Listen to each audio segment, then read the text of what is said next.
আসসালামু আলাইকুম ইউরওয়ান, it's me camellia ফ্রিন। তো ডেইলি ব্লগে তোমাদের জানাচ্ছি স্বাগত। আজকে আমি তোমাদেরকে দেখাবো আমি আসছি দাদু বাসার গ্রামে এবং এখানে এসে আমি গোসল করব। ইভেন আমাদের এখানে বাড়ি করব, তো সে কারণে আমরা এই বাড়িতে কী করতেছি, ইভেন গাছ কাটবো, তো কী করব সেগুলো তোমাদেরকে দেখাবো। ইভেন এখানে আমার আম্মু আব্বু সবাই বসে আছে, দেন এখানে অনেকে কাজ করতেছে, যেগুলো আমি দেখতেছিলাম, অনেক খুশি হইতেছিলাম।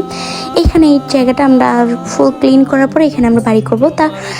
তবে আমি আর কি, আমার অনেক শখ হয়েছে আমি নদীতে গোসল করবো। আব্বু আম্মুর কাছে অনেক ঘেঁচাঘেঁচি করার পরে আমাকে পারমিশন দিয়ে দেয়। বাট পারমিশন দিলেও কি হবে, আমার সাথে গার্ড দিয়ে দেয় 3 জন কাকে, যাতে আমি নদীতে গোসল করে আবার দ্রুত চলে আসি, কারণ আমি পানিতে নামলে উঠতেই চাই না, আমার পানিতে অনেক ভয় পাই। তার পরবর্তীতে হাঁটতে আমরা চলে যাই নদীর অনেকটা কাছেই। তো নদীর অনেকটা কাছে যাওয়ার পর আমি ওদেরকে জিজ্ঞেস করতেছিলাম যে কী অবস্থা তোমাদের, এই সে অনেক কিছু। তার পরবর্তীতে এই যে দেখো, আমি একটা টিলার উপরে উঠে যাই। এটা অনেক সুন্দর টিলা, একটা বালির টিলা, বাট ভালো ছিল, ভয় ছিল যদি পড়ে যেতাম অনেক সমস্যা হতো। বাট আমি যে রোড দিয়ে যাচ্ছিলাম এই রোডটা হলো সম্পূর্ণ রিক্সি, কারণ এটাতে একবার পা ফুসকাই গেলে অনেক সমস্যা হবে, বলতে গেলে পড়ে গেলে তো ব্যথা পাবো জানি। তারপরে ফাইনালি আমি নদীর দেখা পাইলাম। নদীর দেখা পাওয়ার পর আমি তো সেই রকম একটা দৌড় মারছি ভাই। নদী দেখলাম মানে এত ভালো লাগে। যাই হোক, এটা আমার গ্রামের এলাকা, তো মানে আমি এই এলাকায় জন্মগ্রহণ করছি, তো এই এলাকায় আমার অনেক ভালো লাগার স্মৃতি আছে।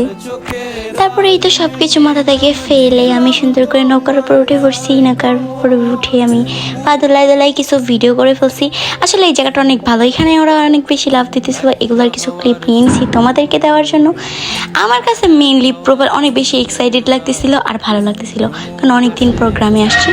অবশ্য আমি অনেক দৌড়াদৌড়ি করছি, লাফালাফি করছি। এখন আমি অবশ্য যাইতেছি একটা খালের ভিতরে, কারণ ওখানে কি মাছ আছে দেখার জন্য। দেখো আমি কত দৌড়াদৌড়ি করি। ওইখানে গিয়ে দৌড়াদৌড়ি শেষ করার পর আমি চলে যাবো একটা নৌকার উপরে। ওখানে গিয়ে আমি একটু শেয়ার করবো, কারণ আমার কাছে অনেক বেশি ভালো লাগতেছিল। আমি কী করবো না করবো আমি আসলে বুঝতেছিলামই না। আবার নৌকার উপরে বৈশাখ ভিডিও করতেছি, কি বলবো। তারপর ফাইনালি আমি নদীতে নামা পড়ছি, কারণ আমি নদীতে ডুব দিব, কারণ আমি যেহেতু মানে নদীর পানিতে ভয় পাই, অল্প পানিতেই এই যে ডুব দিছি। তো নদীতে ডুব দেওয়ার পর আমার কাছে অনেক বেশি এক্সাইটেড অ্যান্ড ভালো লাগতেছিল যে না, ফাইনালি আমি দাদু বাসায় আসার পর এই যে নদীতে গোসল করতে পারতেছি, আমার অনেক ভালো লাগা কাজ করতেছে। আর ওই দিক দিয়ে আমার আম্মুরা ওখানে বাড়ি করতেছে, ইট রাখার জন্য বাড়ি করতেছে। যে তোমরা এখানে নতুন একটা বাড়ি করবো, সব আমাদের জন্য দোয়া করবেন, আমি যাতে বাড়িটা করতে পারি। যাই হোক, এখন সব কিছু কথা বাদ দেওয়ার পরে আবার আরেকটা কথা হয়েছে গিয়ে, আজকে অনেকগুলো স্টাম্প করতে হবে। কিসের স্টাম্প জানি না, বাট স্টাম্প করতে হবে, এটা আম্মু বলছে।